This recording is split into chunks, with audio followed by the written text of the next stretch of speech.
দু পদের পনির গরুর দুধের, আদা জিরা কাঁচা লঙ্কা বাটা, চিনি, হলুদ, নুন, লঙ্কার গুঁড়া, পেঁয়াজ, রসুন, কাঁচা লঙ্কা, টমেটো।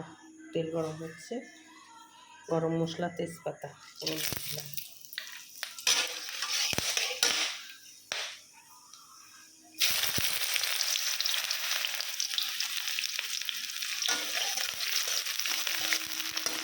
পেঁয়াজটা দিয়ে দিলাম।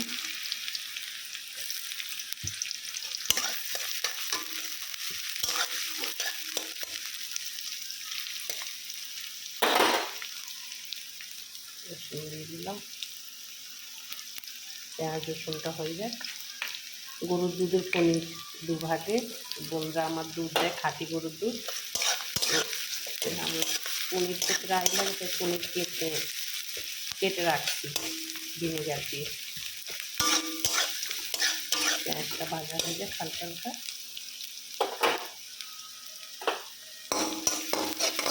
বেশি লাল করবো না পেঁয়াজটা, হালকা হালকা একটু পাকা থাকবে। 3টা জিনিস দিয়ে দিলাম। টমেটো কাঁচা লঙ্কাটা দিয়ে দিলাম।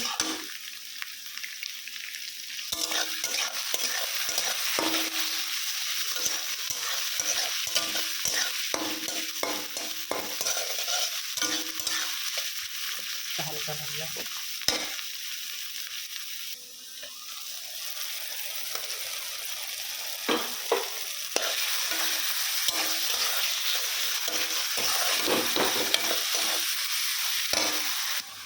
টমেটো সসটা দিয়ে দেবো।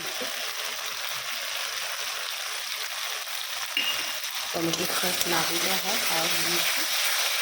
পনিরটা গুঁড়া করে নেবো, গুঁড়া করে নিচ্ছি। এখানে পুরো ½ কিলোর উপরে পনির আছে।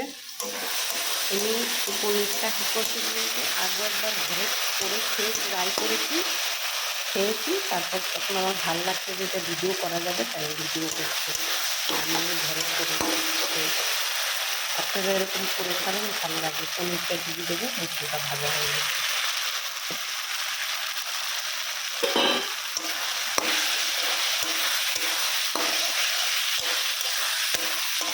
রুটি দিয়ে, পরোটা দিয়ে, লুচি দিয়ে, নান রুটি দিয়ে, যেইভাবে ইচ্ছা করে এটা করে খেতে পারবেন, কোনো সমস্যা নেই। যে কোনো হোটেলেও এরকমভাবে করে খেতে পারবেন। আমি ঠিক গুছিয়ে ভালো করে কথা বলতে পারি না হয়তো, আপনাদের হয়তো এই রেসিপিতেই এক একজন এক এক রকম সাজিয়ে গুছিয়ে বলতে পারতো, আমি তো সেরকম বলতে পারবো না। পনির মশলাটা হয়ে গেছে ভাঙা পনির মশলা, যেটা আমার ঝামেলার রান্নাঘর।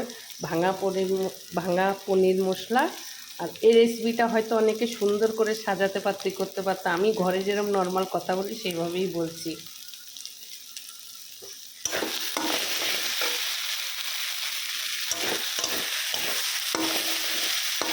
হয়ে গেছে, নামিয়ে দিচ্ছি। মাখন দিয়ে দিলাম, ধনে পাতা দিয়ে দিলাম। ভাঙা পনির মশলা ঝামেলা রান্নাঘরে হয়ে গেল, নামিয়ে দিয়ে দিচ্ছি।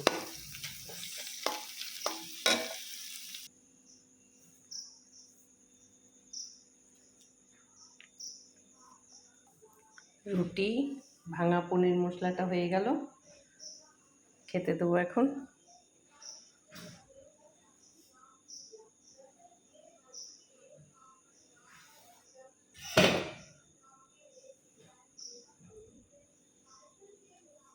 আসো, সামনে আসবে না বলছে ক্যামেরার সামনে। সবাই ভালো থাকবেন, রাখি, নমস্কার।